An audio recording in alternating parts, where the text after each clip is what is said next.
Hey everybody. I just wanted to make sure that you knew before you dug in that this is actually part 2 of my 2-part episode of using psychodrama or psychodramatic action techniques at sentencing with Patrick Barone. So if you haven't heard part 1 yet, you're going to be really lost. So I would say go do that first. You can get it at setforsentencing.com and then come back here and check out part 2. It's going to get interesting, because we're going to do a demonstration of the social atom technique using my social atom.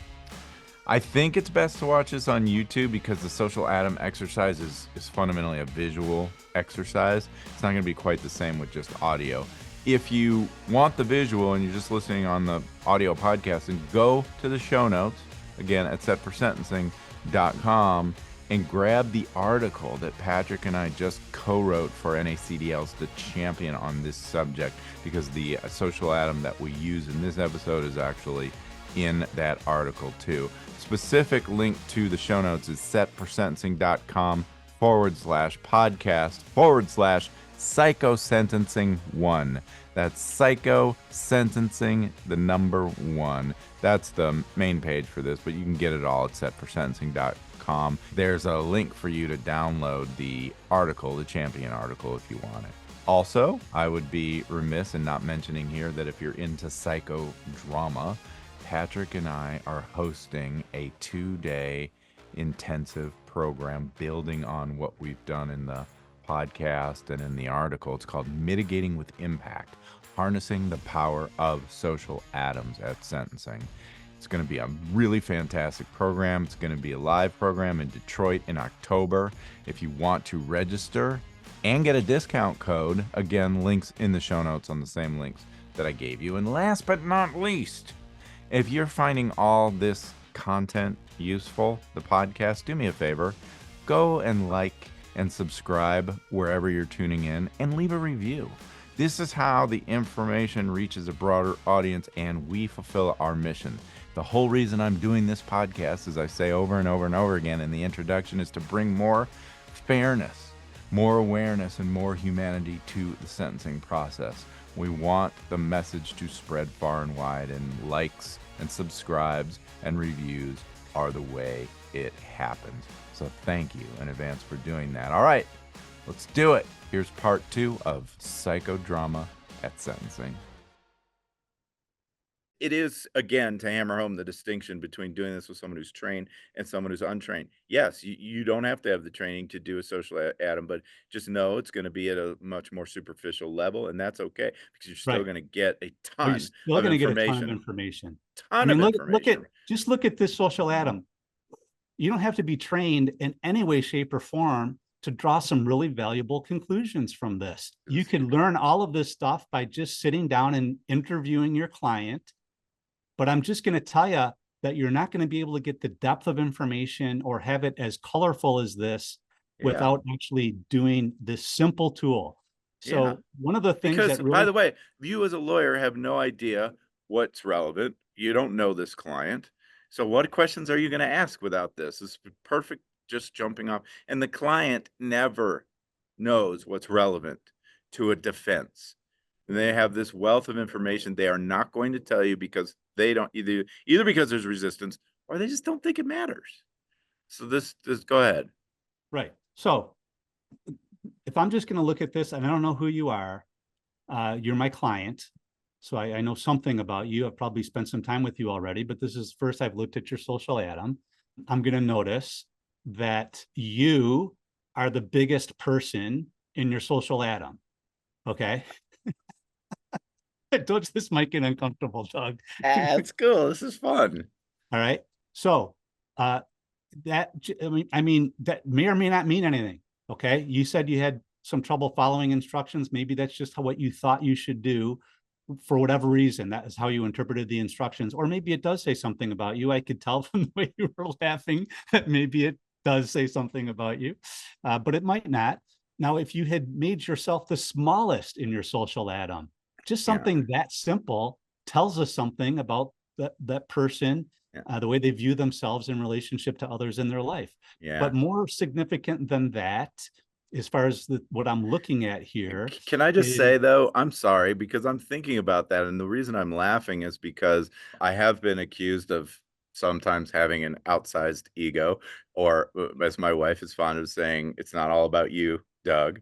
And I don't remember consciously saying I'm going to make the circle big because I think very highly of myself, or I'm self-important. Um, I think this might be an indication of how there's a subconscious process at work in doing this thing. That this probably told me about something about myself as much as it told you something about me. And it was totally unintentional. right. So, well, that's one of the reasons why I love you, Doug, is you are willing to actually be honest and say something like that in public. I mean, I applaud you for that because, you're exactly right. This does reveal, or at least has the propensity to reveal things that you may not even be aware of. And it does so in a very simple way. And that's one of the powers of using this. And so you've gained a little bit of insight about yourself just now, maybe that you could find to be useful to you. And we talked about just a minute ago, we're in a position where we can really help our clients be better versions of themselves, and that could be an example of it. Yeah. So, So it's not all about you, client. Maybe a little humility as we go into sentencing might serve you well. Humble. We want to focus on being humble. yes, and that Okay. certainly would be true with the client that we had mentioned before that we spent all that time with. That was Mm-hmm. another issue with them. Mm-hmm. But as far as this is concerned, we already talked a little bit about this sort of sporadic nature of it. There's the circles, etc. You are a very highly creative person. You mentioned that you have ADD. That is evident by looking at this. It does look like somebody who has ADD for those reasons and some others. But the other thing that's really interesting about this is that you have a very intense relationship, I would think, with some things that are not people. Like the thing that is closest to you, other than RP, is the guitar. So clearly, music and the playing of the guitar is a very meaningful thing in your life. You've got something that looks like a television. Now, I know enough about you to know what that actually means. But if I saw that as a television, that being a television in and of itself could mean a lot of different things. But I have a sense of what it means for you and why it's so close to you. You've got what I think is a bottle of tequila, maybe, Yes. that plays a fairly significant role in this. You have a dotted line to DKS, Mhm. apparently female gender. Um, you have That's wait, I thought the triangles were males. You're right. I'm sorry. My mistake. So there you go. You've got circle that Okay. I'm making the same mistake you did when you made this. Okay. Uh, thank you for that correction. You Yeah. have JM connected to ML, who has a line to you, but JM doesn't. So that tells me something. RP, well, I know your wife's name is Rachel, so that must be Rachel Passon. I'm going to guess that's your wife. Yeah. Yep. Yep. If you showed this to her, she would be happy to know that she is slightly closer than your guitar. So, Yes. and she is the closest. So Yeah. that's a good thing. I'm sure she would be happy to know that. There's things here that I can't make out. It looks like maybe politics. Is that Trump? Yeah. Yeah. Trump, Trump, etc. etc. Trump et al. I think is what I say. At all. Okay. But yeah, it's So politics. It's yeah, so consuming, all consuming. it's interesting that as I look at this, that thing, because of the way that you've drawn the line, and I don't know if this was conscious or not, but it's sort of almost floating above everything else. You have it in a position where it's sort of like in the orbit, like it's just a sort of, Well, it's not a ineffable straight thing line. that's kind of floating all around, like kind of like immersed, like infusing and everything else, but it's not like it's not a direct connection, but it's sort of floating there. And I I think that that type of, the word is escaping me at the moment, but it's like the miasma. It's sort of like a miasma. You know what that word means? It's like a sort of this, yeah, So that like like an almost like a ethereal. cloud. It's sort of like this Yeah. cloud that's overhanging everything. Yeah. And I think in a lot of people's lives right now, that's the way politics are, which would sort of lead us down into a whole conversation about politics, which I don't think is going to be helpful at Yeah. this moment. But nevertheless, I think it's interesting to process this, that you've written it that way. Am I interpreting, with, again, without getting into the whole political content here, am I interpreting that part of it correctly? Well, yeah, I mean, there's a reason every other line on this thing is a straight line.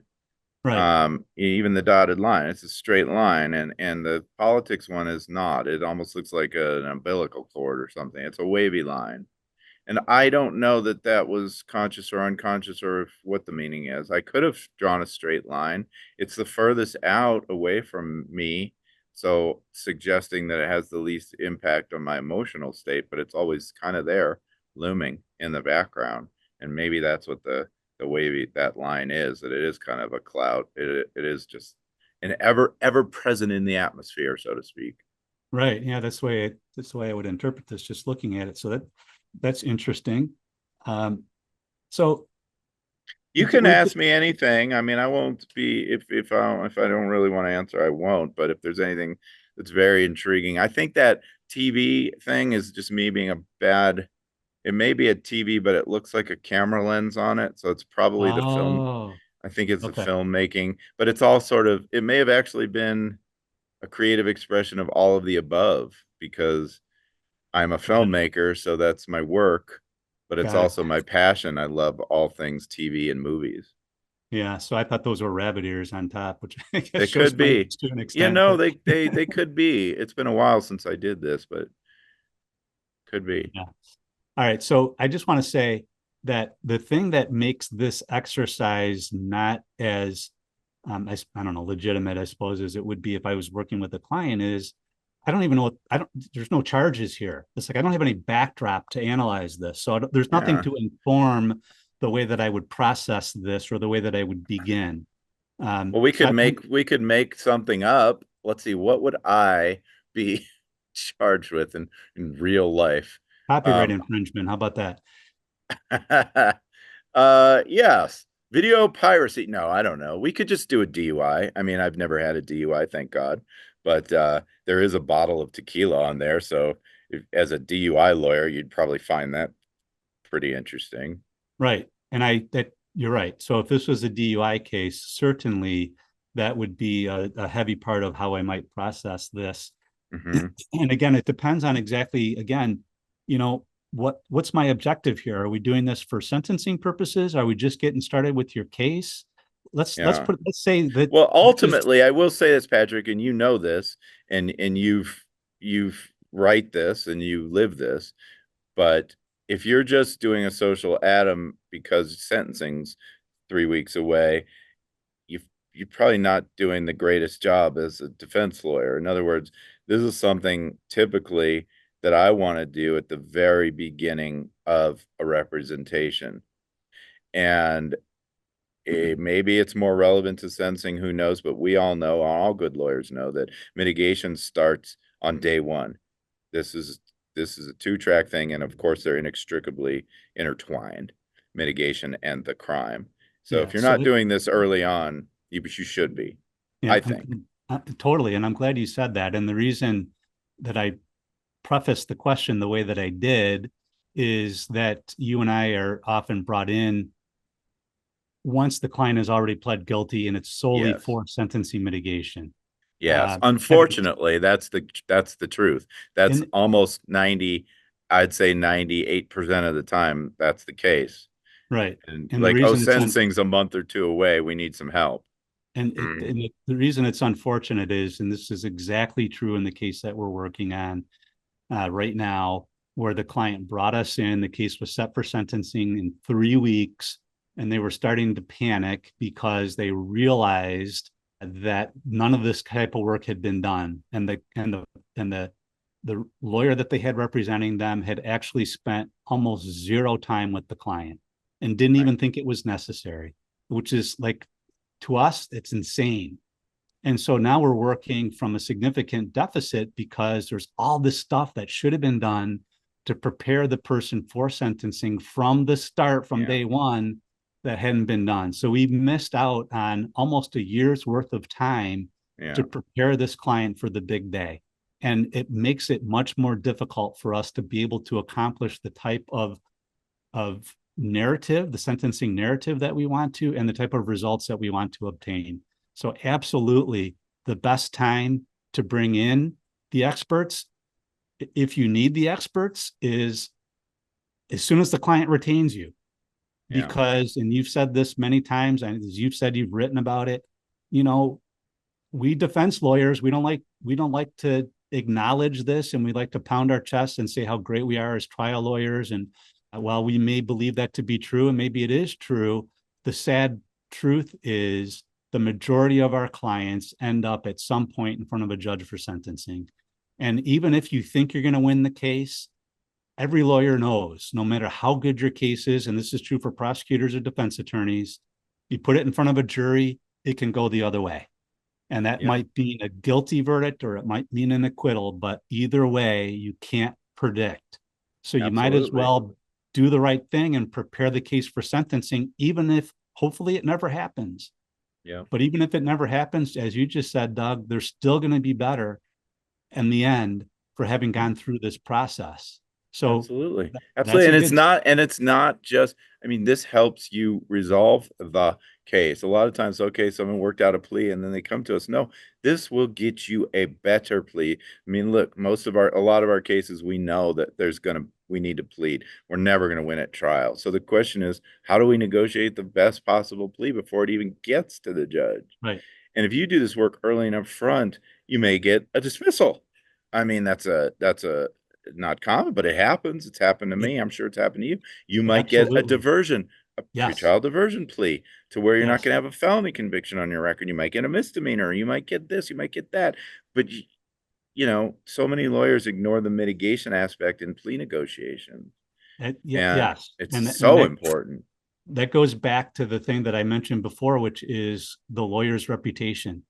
Because if the prosecutor knows that you have a reputation, they know from their experience with you and their exposure to your clients that you're doing this kind of work behind the scenes, they're going to be much more willing to take the chance, which is what they're doing when they offer you a really great plea. Because believe me, it looks better for their record and it looks better for them when they brag to their constituency or to their colleagues or to their friends or whoever it might be that they're tough on crime and all that sort of stuff. So they're taking a chance when they give you a really great deal. And they're not going to be willing to do that unless they think that that trust is not going to be betrayed. And the best way for them to know that is to know that they're working with someone like you who is doing this kind of work with their client. So that's a Or perfect you. segue for what we had left off with, which is okay, Doug Passon has come to me. He's charged with drunk driving. And I see that there's this big bottle of tequila, which has taken up a lot of space on his social atom. And this is early on in the case. I haven't spent a lot of time with the client. I haven't started to do any plea negotiations, etc. Absolutely, that's something I'm going to explore pretty heavily. And I might just start out the conversation. And by the way, we've talked quite a bit about breaking through the client's resistance. And this is a really great tool for breaking through that resistance. And one of the things that we do to try to break through resistance is we go from what's called periphery to core. So we're going to start out with issues that are anybody would feel comfortable talking about. And then we're going to slowly move into issues that might carry more resistance with them. So I might just say to you, Doug, tell me about this. Why is this? Well, first of all, what is this? It looks to me like it's a bottle of tequila. Is that what it is? Yes, it is. It is a bottle of tequila. That's an And agave plant that's at the bottom that I drew, because as you may or may not know, that's the main ingredient in tequila. So I just think it's so fascinating. First of all, I love tequila. I love the taste of it. And I'm not drinking tequila necessarily for the effect of alcohol. I just love tequila, and I'm so fascinated by the production of the tequila. And that agave plant. The really good people who know tequila really well can sip that tequila and tell you where that agave was grown, like what soil that agave came from. Highlands, and it's all a Mexican blue agave, because it has to be blue agave to be tequila, at least 51% blue agave. But they could tell you it was grown in the highlands of Mexico, the lowlands of Mexico, volcanic soil, all this stuff. So I'm just super fascinated by everything related to tequila. I could go, I don't want to bore you with all the details, but I could go on. Okay. So as I'm listening to you, the first thing I noticed was as soon as you started to talk about it, your face lit up, and I could see that there's just this intense delight in your eyes when you talk about tequila. And so I know enough to know that, first of all, you're not charged with drunk driving. And I don't have any reason to believe that you're an alcoholic. So that is not telling me the same thing that it might tell me if, in fact, you were in my office for a drunk driving charge. And let's just say, for the sake of our discussion, to make this a little bit more clear, you have a very high test result. Let's just say it's a 0.20.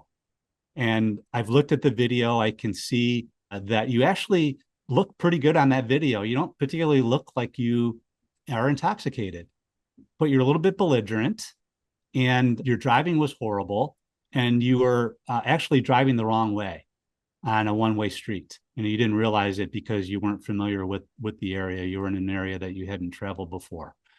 And so those are some of the facts of the case that are helping to inform me in thinking that when I hear you talk with such delight, that's because it's what you told me is not actually true, and that's part of your defense. When you said, I don't drink it to get drunk, I drink it because I love the flavor.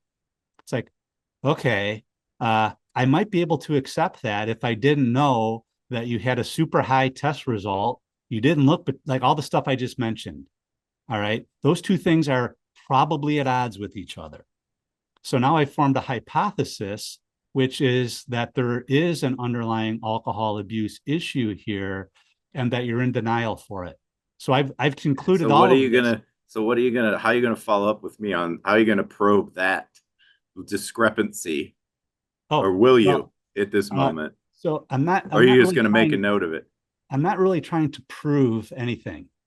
I'm trying to explore at this point. Yeah. And so what I would want to do is I would want to see whether or not you are going to be highly resistant to following my advice, which is to, at the very least, have a substance use evaluation done so that we have a professional come in to help me determine whether or not you actually have an alcohol abuse problem, because I'm not equipped to diagnose you. I can only come to informed decisions, which is why I would refer that to an expert to do. Mm-hmm. I don't refer to my wife for those purposes because of the conflict of interest, but there is no really a conflict of interest in my mind, but some judges may view that differently. So I would refer to a different professional, but she does a lot of that type of work. But it would be someone like her who would be able to administer the appropriate psychometric test, do the appropriate interview, draw the correct diagnostic conclusion, etc. It may or may not do that. I do it not in every case, but I do it frequently. I would also explore with you whether or not you would be willing to try going to AA, whether you've ever done it before. Maybe AA is not the right thing. Maybe there's a spiritual element to AA that you're not happy with. I happen to notice, as far as I can tell, that there's no spiritual institution on here. There's no God. So I'm going to guess that something like Celebrate Recovery, which is a Jesus, very highly spiritual based recovery program, that's probably not going to be for you. But so what would I do next with this? Okay, that really is a different way of asking the same question. And I've had you starting to give me this explanation of how interesting tequila is to you. You drink it for the taste, not for the effect. You know a lot about it, and you are very happy to tell me about it. You're very enthusiastic about it. Now, we always bring our own lives into this. I happen to be a wine enthusiast. As I'm learning more about tequila from your perspective, I can see that it's a lot like wine. People who know wine really well but can blind taste wine and not know anything about it from the label, and can tell you, what country it was grown in. If they're really good, they can tell you what vintage it was, that sort of thing. So it's interesting to me to learn more about tequila. So, Yeah. I'm not really sure what to do with that, but I have a sense based on everything that I know about you that I need to explore it further. So I might have you reverse roles with that bottle. And in the role of tequila, I would simply begin by tell us a little bit about you. Do you want to do this now, Doug? You want to just give it a try and see Yeah, where it goes? sure. Okay. So I'm the bottle of tequila now, and I'm talking to Well, you. before I would before I would do this, I would set it up. I know you've done this before, so you not with tequila, but you've done psychodrama and role reversal before. You know how to do it. But if you were a client that didn't, this is a new thing for you. I would explain to you. So I'm going to Yeah. have you reverse roles with the bottle, which means you're going to actually become the bottle, and I'm going to ask you some questions and speak to you as if you are the bottle of tequila. And when you Yeah. answer these questions, I want you to speak in first person present tense. Okay. And it's important when you reverse roles that you actually physically move your body. So even though we're on video and you can't Hmm. move to another chair, which is what we would do if you were in person, I would put a chair in front of you and have you sit in the chair and become tequila. You can do Okay. exactly what you just did. You can move I the just chair move over. to the side. If we were doing work together, I might have you, can you get another chair? Can you bring another chair over? And then Yeah. I might have you move from one chair to the next. But it's just Yeah. important to move your body. So Okay. now you've moved your body, you've moved your chair, and you are now assuming the role of tequila. So, bottle of tequila, tell us a little bit about yourself. Well, the first thing you notice about me is that I'm not really that fancy of a bottle. In fact, I just got the three X's on there, which is really what I love about, I and I just have guess what these I three X's on me. on me. I have these three X's on me, and which is what I love about me.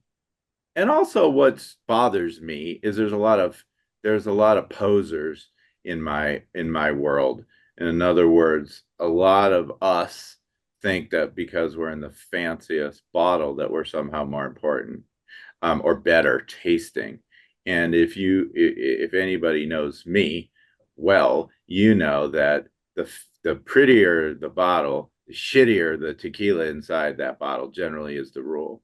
And so I'm a plain bottle, but I am very, very high quality. I don't cost the most. I don't look the fanciest, but I taste the best. How long have you known Doug? I met Doug in probably back in college, but Doug didn't have a very sophisticated palate in college, nor did he have any money in Okay, college. So, now wait a second, wait a second. Are you speaking as a figurative, like sort of archetype of a bottle, or are you a specific bottle? oh yeah, no, I'm generic now. I was speaking generically. I personally uh, met Doug probably 3 years ago, but Doug has been well acquainted with tequila since he was a very young man. Ah, I see. Okay. But this thing about being real enthusiastic and learning all the ins and outs of how it's made and the different terroirs and the different types of cactus and the way that it's developed before being placed into the bottle and all that sort of esoteric knowledge, that's kind of new for Doug. That's only happened, say, in the next 3 years, past 3 years. Yeah, it is. Doug's always been into tequila, but when Doug was a youngster in college, I guess like many people in college, he drank tequila for a very specific reason, and that was for the effect of the alcohol. So it was get it down. It's not about taste, it's about the effect. And but as he got older, getting drunk was not a priority for him, but there was something about tequila and the process behind it that just became so enamored with and kind of obsessed with, actually. Like he talks about me and us, the bottles, a lot, like a lot. And some Okay. people are very interested to hear that, and other people not so much. They probably think it's a little weird. All right. I'm going to have you reverse roles and Yeah. become Doug again. Yeah. So move over and take back the take on the role of Doug, leave the role Okay. of Tequila behind. All right. So um, I'm doing this because aware of the fact that people are watching this and it's being done for an educational purpose. And I don't want to take the time to really go through all the different things that we would develop because it's going to take a lot of time. And I don't think it's going to be particularly useful for the Yeah. watchers and listeners. So let me instead give you what I would refer to as a director soliloquy. The person who is processing the social atom as a psychodramatist would be referred to as a director. So that's why the term is used. So this is my soliloquy, meaning these are some of the things that I was thinking about when I was listening to you. The first thing that I was hearing is you said that you used to drink tequila simply for the effect, and you mentioned to get drunk, and that was in college, but you don't do that anymore. So at this point, I'm thinking a couple of different things. Again, you're a client with all the facts that I just described, and I'm starting to think that maybe there's some resistance here because what I'm seeing with my own eyes and what I know about your case is at odds with the way that you're presenting yourself. So that's suggesting to me that there's some resistance here to what might be an alcohol problem. So this is helping me be more confident in my conclusion that I need to get a professional involved because it's going to be helpful to have a professional diagnosis that comports with what I think is true, which is that you are suffering from not you, Doug Passon, but the hypothetical client as Doug Passon, that you are suffering from a substance use disorder. And I'm thinking if I had that from a therapist, it might help me persuade you to get into treatment in a meaningful way. Now, why am I doing that? I'm not your counselor. I'm not your therapist. As we've talked about, that's not my job. If I just look at my job description on paper, but doing that is going to help me get a better plea. It's going to help me get a better sentence. It's not going to help me in front of a trial or in front of a jury because this is not going to be relevant to a jury. The jury's Mm-hmm. not going to know about this stuff in all likelihood. But the prosecutor sure as heck is going to know about it because I'm going to make sure that the prosecutor knows about it. And that's going to help it's going to inform the prosecutor's decision as to whether or not to make you a really great deal. And I can tell you that since I've been doing this kind of stuff on a regular basis, the number of good plea deals that I've gotten has gone way up. So, and I think that Nice. that would be true for virtually any lawyer that does this. And it's not just because I'm doing it, and I know I'm beating a dead horse here, but I think it's worth beating this dead horse, Mm-hmm. which is it's not just this individual client, but it's a track record. The prosecutors know that this is the type of stuff that I'm doing with my clients because they're seeing it. And they're not just seeing it because I'm saying it, I'm showing them my work, just like what you said before. I'm giving them evidence that my client is doing this, I which is love it. helping which is helping them feel more and more confident about giving those kinds of deals. Now, the other thing that I would want to do if we were actually processing this in real time, in real life, is I would want to explore more the change in drinking pattern that has occurred. All right. So presumably you drank to the point of intoxication when you were in college. I'm going to want to know if that happens in current life. I mean, clearly it happened on this one day. So what was different about this one day when you got arrested versus all the other days when you perhaps were drinking responsibly and maybe even drank responsibly and drove responsibly, didn't get pulled over, et cetera, et cetera. What was different Yeah. about the day? What's different about this day could be part of the story that I need to tell the jury. Yeah. Or Yeah, so and I'll tell you the story, which is usually when I'm drinking, I'm just sipping a little at home in the evening, and it's maybe a glass. But on this night, I had gone out because there was a tequila expert in town, and he was doing a tasting, and it was supposed to be a 1 hour tasting where we sampled little bits of 10 tequilas. But I was with another buddy of mine who knows is very knowledgeable, and we were so excited to be sitting at the foot of this master. and we were all geeking out so much on tequila that 1 hour turned into four. And so I was not home, and when I'm usually home, I don't have to drive, and I definitely drank way more than I should have, and kind of didn't even realize it because it was try this small sip here, try this small sip there, and just so stupid, so dumb. Should have just Ubered home. I was downtown. I don't, but it's, I'm usually pretty conscientious about not finding myself in that kind of situation. But that was something. That was something. Okay. So now that you've shared all of that, the Hmm. psychodramatist in me is wanting to know more about that scene and about that evening. And so uh, we obviously we can't do this here, and we wouldn't be doing it as part of a social atom processing, but we might actually do a more complicated reenactment of that evening so that I can see it and see actually how you behaved in that environment.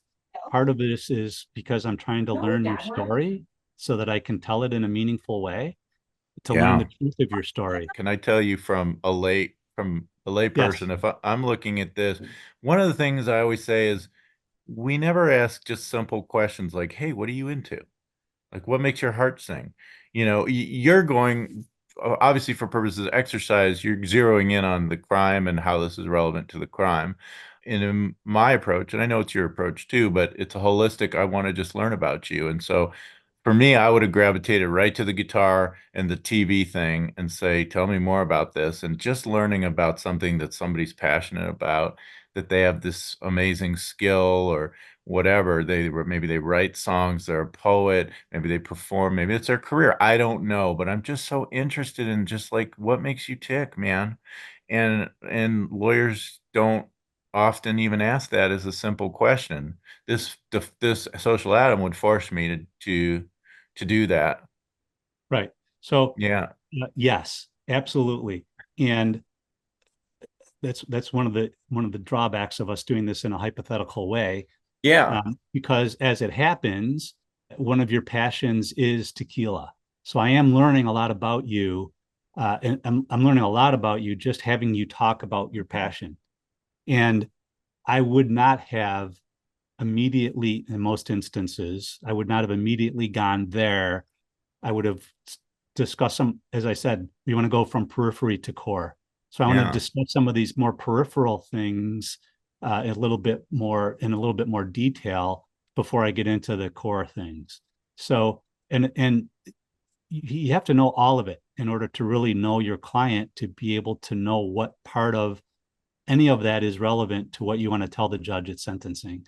The judge may Hmm. or may not be interested that your client has a deep interest in music and in drama, but that might be helpful for the judge to know.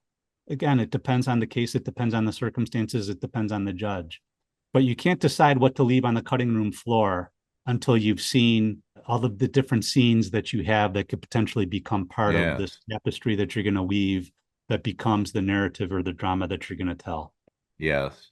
I think, and maybe tell me if this is apropos analogy, but I learned this in some leadership training that at the outset you want to be on the balcony, which means just kind of up top, looking at everything, looking at the whole scene, and just seeing what's there, not making a whole lot of judgment or plan about it. Right. Is that So that what we're talking about in terms of periphery? it is. And I and Yeah. I I think that I hope that we've already demonstrated enough of this that people that are watching can get a taste of it and say, "Oh yeah, I can see what the power of this can be. I can see how I could use this in my practice." Or if it's a client that's listening or someone maybe who's involved in the criminal justice system, they can say, "I could see how my lawyer might want to use this," and they could refer them to this podcast. Hopefully, we've done that. If Yeah. you want to discuss any part of that a little bit further, I'd be happy to. Yeah, there's a Yeah. couple of other things that I know we need to talk about. We Yes. could talk briefly about psychodramatic letter writing, and I think that that might be a good segue as we move out toward discussing the workshop that we're going to be doing in October. Because Absolutely. the article that we wrote, we talk about two what are called near psychodramatic methods. The one is social atom. We've talked about that. The other is psychodramatic letter writing. Near psychodramatic tools like the social atom, like psychodramatic letter writing, the reason that we suggest them for lawyers is, and the reason they're called near psychodramatic, is that you're not really getting into the deep reenactment, and therefore you have much less risk of getting into the place of trauma with the client. So you don't have to worry about re-traumatizing them, et cetera. It's a safe thing for clients to do. Um, Can as far I, as before we do that, we leave the social atom entirely. Um, I will, I would still, everybody comes at this at their own, with their own perspective and their own life experience. But one of the things that I was doing as I was we were talking about the tequila is there was a whole lot of perseveration happening. Like you could tell I'm very, I think the word obsessed or passionate or whatever. And the question is, these are the things that you have to just sort of store away in the back of your head because if I were sitting with me, I'd be like, it's kind of weird. Like, I don't know people who talk that much about any topic in that great detail, but let alone tequila. Like, it's kind of weird, isn't it? Like, it's just kind of weird. And I'm gonna just file that away in the back of my head to say, I'm not sure that that's completely normal. Like, not normal, but like maybe there's something else going on here that's not simply simplified by alcoholism or substance use disorder. Like maybe there's something else in the way my brain works. I might be interested to know, like, are there any other topics that you're really, you know, fascinated by? Like, I'm very interested in how this person's brain is going to start working. Why? Because I'm not an expert, but I'm always on the lookout for maybe there's OCD, obsessive compulsive, or depression that's really, or autism spectrum disorder. That's a perfect example of one quality of autism that people get fascinated and fixated on esoteric subject right. matter. I don't So know, what but you're there are really layers doing, and layers to this, right? yes. Yes, thank you. And what you're doing really now, Doug, is you're really analyzing this more like a therapist would analyze it. And it's really good that you have those instincts. And it's helpful for all lawyers to develop those instincts because they can become really, really important either in sentencing mitigation or in presenting your case to the decision maker, whether it be a judge or a jury at trial. Yeah. Because, for example, you mentioned the idea of being so myopically focused on this one topic to the exclusion of others, and that it's kind of like an OCD thing. Well, is there an OCD component to the crime that you're defending? Did the person commit the crime because they had some type of a compulsion that they were either unaware of or that they were unequipped to actually deal with or overcome? And so, from a mitigation perspective, if you can help them understand that this exists and to overcome it so that it doesn't become problematic for them in the future, you've gone a long way toward rehabilitating them. And that is going to pay huge dividends at sentencing. So that's one thing that certainly could be concluded from what you had expressed just in that little bit of an exercise. The other thing that I thought was interesting that I might want to explore further is this whole thing that you started out with, that some bottles, some of your kin, so to speak, have these beautiful bottles, but what's inside is really not very great. And so these are posers, these are pretenders, and that really it bothered you a lot. So I'm wondering what that means about you. Does that mean that you have a problem with authority? Do you have difficulty dealing with authority, for example? That could be true. Do you have a difficult time dealing with other people in your life that are similar to that? Maybe lawyers who wear fancy suits but don't really know what they're doing. It's all part of a pretense. Maybe other people that are involved in the system. Was there a component of that in the crime that you committed? I think there was a component of that at a certain level on that first case that I brought you in on, because that individual was highly influenced by another individual in their life. If you remember the facts of that case, Yep. they Yep. allowed that person to unduly influence them and to push them into a type of behavior that they would not naturally have been committing on. They trusted them too much. Yeah. And so these are things that can be revealed in really subtle ways, but if you're able to pick up on them, you can explore them further and Yeah. see whether or not it is actually something that needs to needs to be overcome as part of a rehabilitation objective, or that could actually play into the mitigation narrative because it had an impact on them committing the crime itself. Yep. Yeah, I love that. So we've spent a lot of time on this. This is great. This may be a two-part episode, and that's okay. And as we said, a lot of this is going to be explained in I don't know more detail, but in detail in the Champion article that's coming out. But the one other component, and we'll just touch on it, you can read the article, but there was really two main action items that we wanted to give to lawyers to do immediately. This is one, the social atom, and you see how it works with a layperson and someone with more experience like Patrick. And the other is what we call psychodramatic letter writing. And this is kind of something that may be less uncomfortable to a lawyer because we know letters. We do letters. That's like the bread and butter of our sentencing advocacy. And I'm not necessarily saying that's a good thing because that's a whole other podcast. The efficacy of these letters, and people think we got to get 100 of whatever. But writing a letter, expressing yourself in writing to the judge from a client or a supporter of the client is something we know very well. But you have turned this up on its head and used this process in a way that facilitates the psychodramatic element. So tell me about psychodramatic letter writing. What is it? Everything that you just said is totally true. It breaks through resistance in a really cool way, and it allows the client to be able to tell a part of their story in a more transparent and honest way than they would be able to without actually doing the psychodramatic letter writing. So basically, to put the two of them together, if I'm processing the social atom, I'm going to look for people with whom it's clear from processing it that the client has a particularly close, perhaps particularly close relationship with.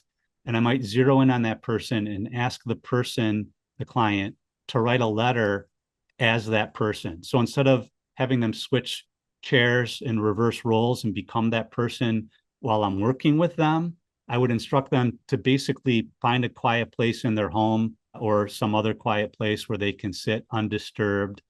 And I would instruct them to literally move their chair when they're doing this to reverse roles and become the other person. And then as that other person in first person present tense, write a letter about something. It might be write a letter to the client. It might be write a letter to the judge. It might be write a letter to whoever. I mean, it's your creativity that's going to drive this based on what you're trying to accomplish in your case with your client, but you're allowing the client to tell their story through the eyes of a different person. So recently on a case that we were working with, I asked the client to reverse roles with a loved one and speak from the role of that loved one, what it would be like for this person to be incarcerated.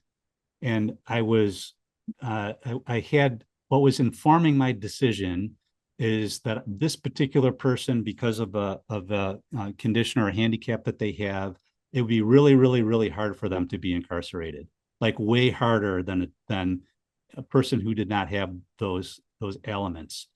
And so I thought the loved one would really, who knows this person, knows what it's like to live with them on a daily basis, knows what their conditions is like, could really speak in a different way about what it would be like to see their loved one, the client, incarcerated. So I asked them to reverse roles, become that person, the loved one, and speak as that loved one about what it would be like to have the client go to jail. And almost immediately, the person broke down into tears and got very deeply into this place of deep sobbing. And if you've ever heard that deep sobbing, you know what I'm talking about. I mean, it's a guttural thing. And they were there, and it didn't take very long. Now, if I had just asked the client, what do you think it's going to be like for you to go to jail? Like, how is that going to be difficult for you? they're going to be in their head and they're going to speak and from more likely from an intellectual place. But Mm-hmm. having them reverse roles and get in the place of this loved one allowed them to access this much deeper place of their fear. But it wasn't just a fear because everyone's afraid of going to jail. It was a way to be able to communicate this to the judge so that the judge knew, if you put this client in jail, this is what it's going to be like for them. It's not like putting your typical offender in jail. For this person, it's going to be like a death sentence, or it's going to be like whatever it might be that fits, fill in the blank based on what the Yep. facts of the case are. Yep. Psychodramatic letter writing can allow us to get into that place very quickly and easily, and with much less risk of trauma. And in one situation, we had it wasn't in the moment thing. It was figuring out that the client's deceased parent was still very crucial in their social atom, and you sent them away and had them write a very detailed letter about the client's life and character and crime Yep. from the perspective of the deceased parent who passed away when the client was very young, maybe 6 years old or something like that. Right. So But was still so critical to them, I to knew their I knew a life. couple things about this client. One of which was that he did happen to, I guess it doesn't matter what his spiritual orientation was, but he had a very deep faith. And it was clear that he had a very deep relationship with his mother, who he lost at a very young age. So I suggested to this person to write the letter from the role of the mother, who was in wherever he believed this person was. Let's just say heaven for the purposes of our discussion. They are in heaven watching all of this happen. So write a letter from that perspective, what it was like for your mother to watch you, their beloved son, go through this experience. And the letter that was written it was astonishing Yeah. how how helpful this was in us understanding him and Yeah. understanding what he did from a new perspective. But also, it was so good that we made the decision to include it as his allocution. And by the way, just to put a finer point on this, this was a situation where the client was struggling to come to a point of acceptance of Oh, responsibility. yes, And thank you for and reminding and me they of were that. having a really they rightly or wrongly, they had a bit of a victim complex themselves. Like, I really didn't do much of anything wrong. This is not fair. The process is not fair. This is what I'm losing. This and that, which is typical and it's understandable and it's whatever, but not helpful to sentencing. And in the process, just tell me, just how was the psychodramatic letter writing process helpful on that crucial point? Yeah, that's a great point to bring up.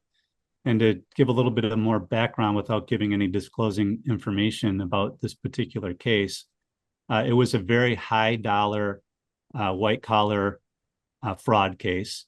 And our client was a relatively small player in that much larger fraud, but he faced significant exposure based on the guidelines. And he could have gone to jail for a long time, and it would have just ruined this guy in a lot of different ways. And he definitely came from that place of being a victim at the very beginning.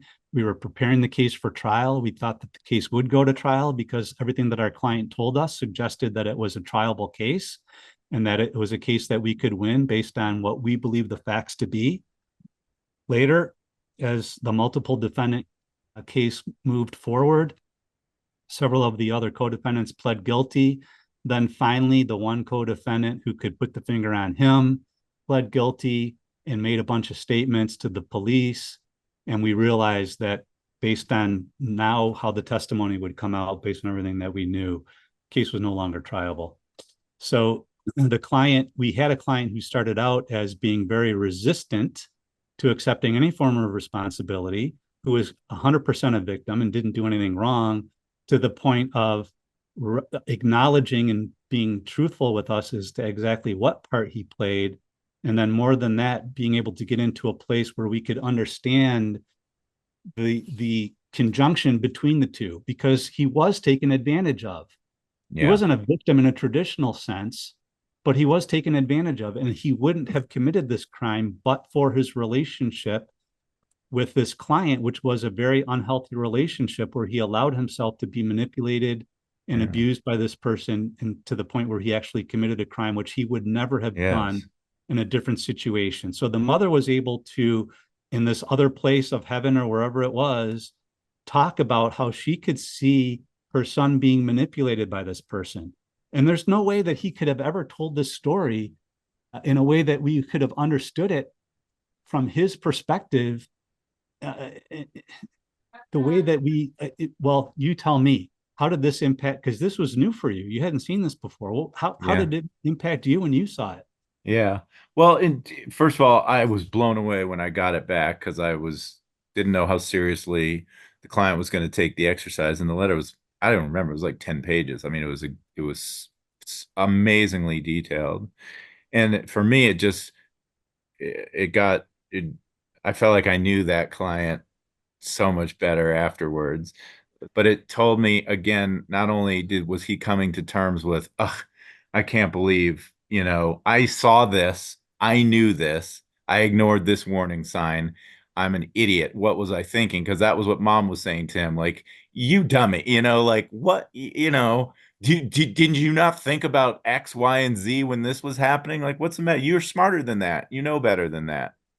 But it also gave me the sense of how he got involved with these people to begin with, because mom talked a lot about basically his lifetime of giving and service and always being the guy who says yes and always being the people pleaser. So when this group of people come to take advantage of him, his default switch is, okay, how can I help you?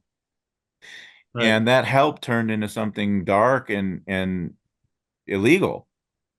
And he probably did have an understanding to some degree, and he ignored a lot of the warning signs. And he was able to express that to the judge. I messed up. I should have done this. I should have done this. I should have done this better. And that's where we needed to be. So the end result was we got him to a place where we needed, I mean, bingo, like mission accomplished. The question then is, okay, well, how do we communicate this now to the judge? Is it now, have we gotten to a place where he can stand before the judge and say all these things as the client again? Or what do we do? And that's a case specific thing, but what did we settle on in this case, Patrick? Well, we decided to not have him make a statement, but in lieu of the statement, present this to the judge as his Yeah. statement. Yeah. Which was, I mean, that's pretty outside the box advocacy. We're presenting a letter from the client written from the perspective of his deceased mom for sentencing mitigation. What? Yeah, I think the judge had probably never seen that before. And Right. hey, we got the client probation. He didn't spend a day in jail. Yeah. So Right. mission accomplished. Which is which is absurd in federal court for a fraud amount with that kind of dollar amount. Now, to his credit, he had done other hard work. He was paying back restitution. He'd really done checked a lot of the other mitigation boxes. Right.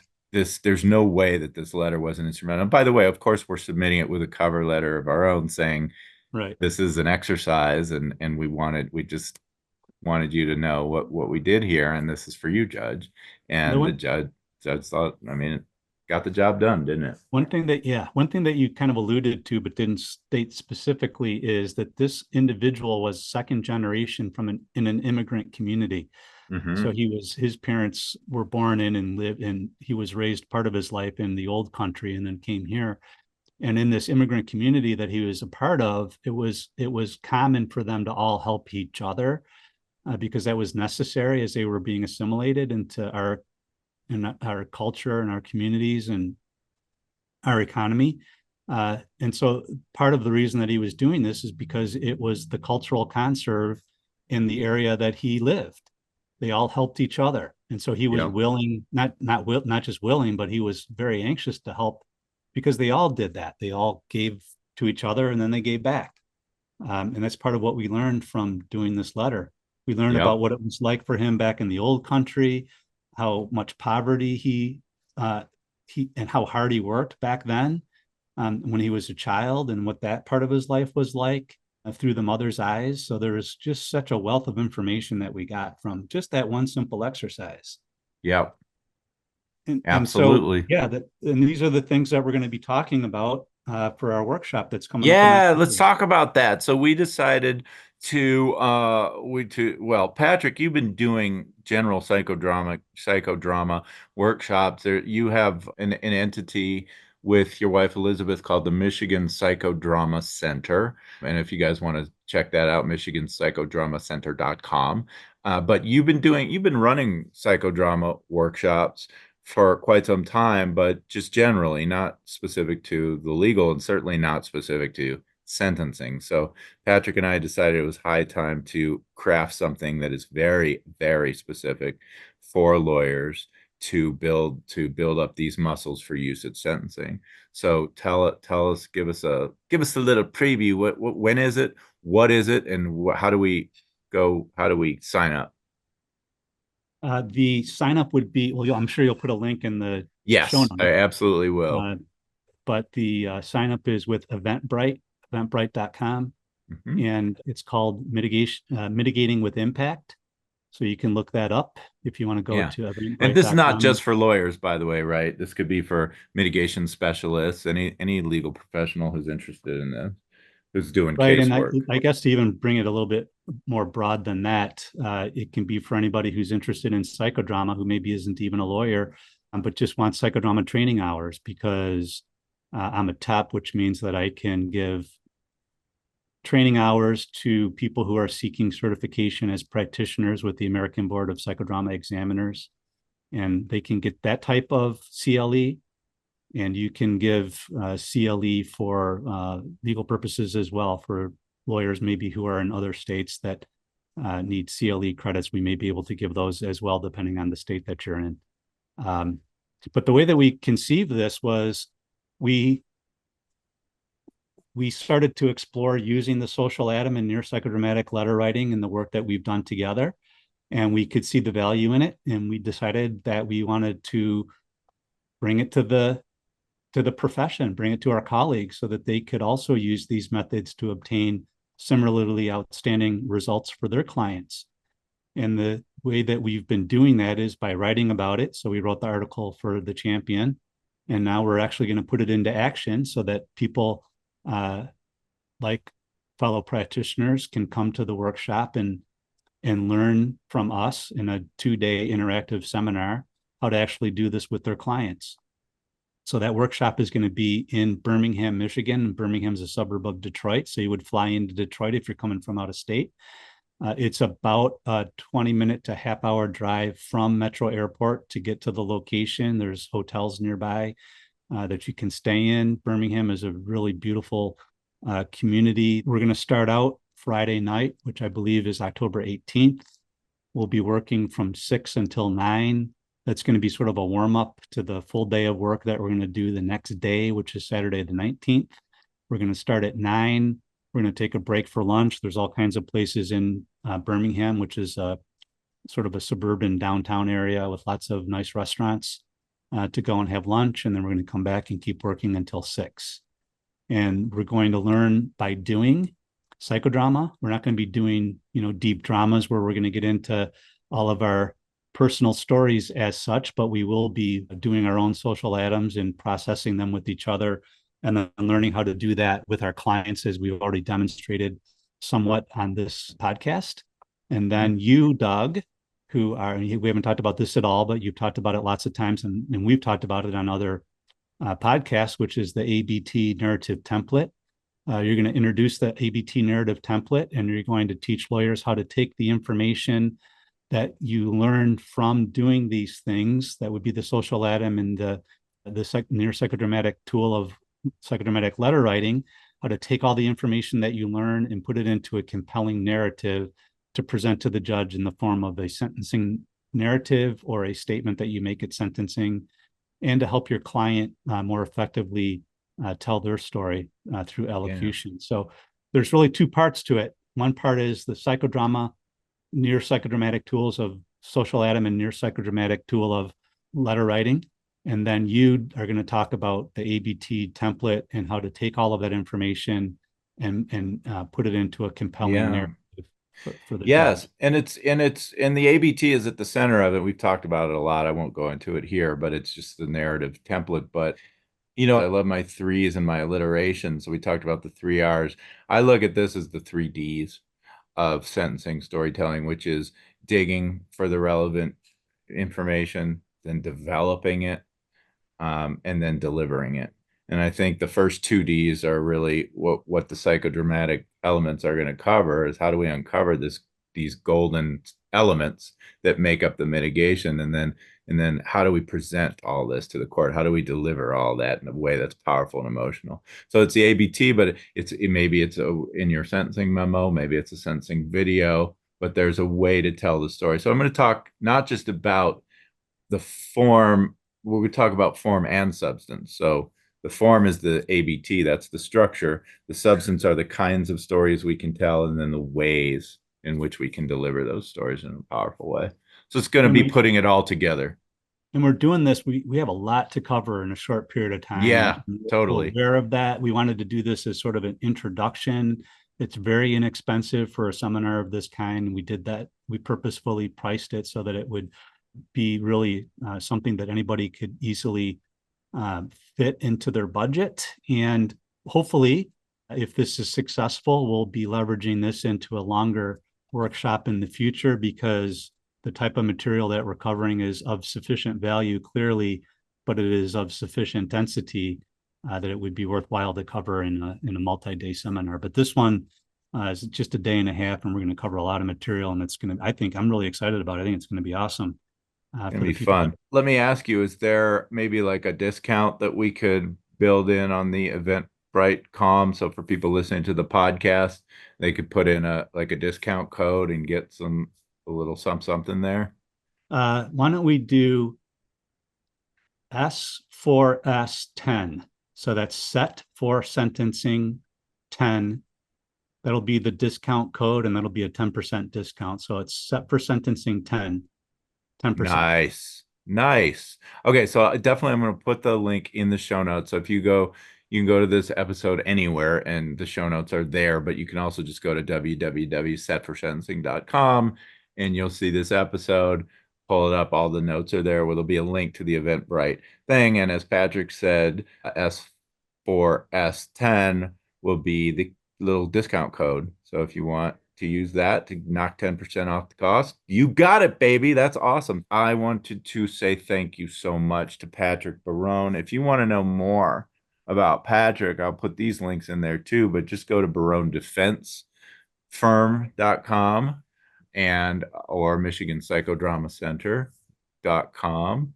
And Patrick's written so much on so many different, he's been so prolific. He makes me look like, I don't know, third grade writing Clifford the Big Red Dog or something like that. But he's written books and article after article after article. And of course, one of them is going to be the one we co-authored. Check out The Champion. And thanks for hanging with us for this long. We hope you got a lot out of it. And I know I'm loving this and going to keep moving forward with it. You haven't heard the last of us. Let's just put it that way. But anyway, thanks for hanging with me this morning. Enjoy the lake. Yeah, it's looking like it's gonna be a beautiful day. So I will be out on the lake a little bit later. Thanks, Dan. Excellent. All right, All my right. friend. We'll I'll talk to you later. soon. Yeah, bye-bye. That's it for today, but before we go, I just wanted to take a moment and say thank you to you, the listener, for spending time with us today getting set for sentencing. Whether you're a lawyer, someone who could use the help, or maybe you're just a true crime buff who loves the inside scoop on how this whole thing works, I am so glad you're here, and I hope you keep listening. If you're interested in knowing more about what I do, mitigation videos, case consults, live teaching, on-demand educational content, books, articles, all of it, please visit www.dougpassonlaw.com. I'm Doug Passon. Until next time, hang in there. Wait a minute, that's a stupid way to sign off on a podcast about sentencing. Hang in there. What's the matter with you, man? I guess they call that gallows humor. Sorry. All right. Well, I will see you next time on Set for Sentencing. Bye-bye.